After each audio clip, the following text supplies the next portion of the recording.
The trumpet is an instrument that can effectively play a number of different roles, from the jazz club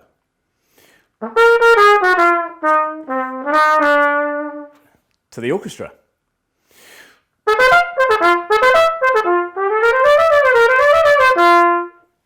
to the military setting,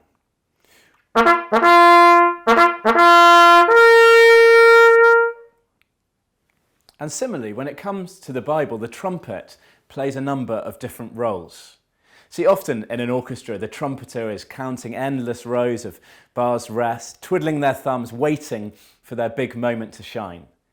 But in the Bible, the trumpet is actually mentioned more than any other instrument, with over 100 references, which pleases me greatly as a trumpeter. But what does the trumpet symbolise across the pages of the Bible's storyline? Number one, fear. See, the first sound of a trumpet blast in the Bible is not from a human, but from God himself. In the book of Exodus, the second book of the Bible, God, after rescuing his people from slavery in Egypt, gives them the Ten Commandments at Mount Sinai.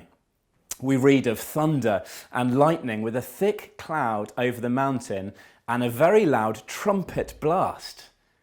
The presence of God is accompanied by a loud trumpet, and unsurprisingly, the people were terrified. Yet Moses tells them, "Do not be afraid.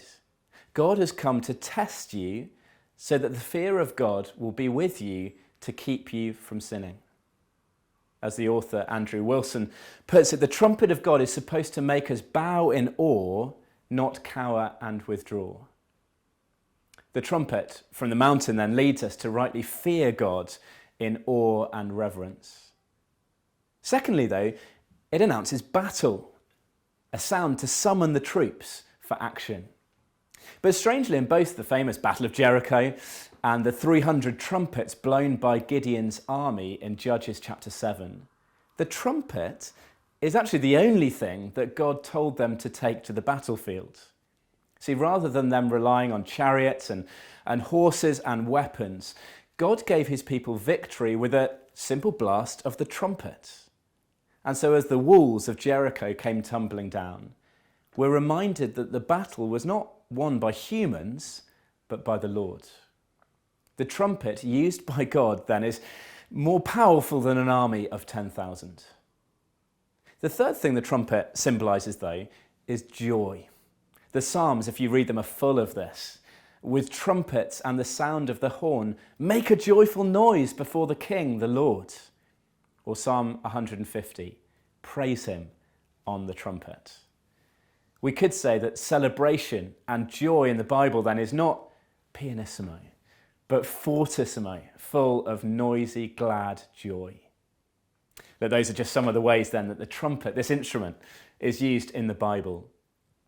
But perhaps most famously, it will be the sound of a trumpet which signals the second coming of Jesus Christ, the end of this world as we know it.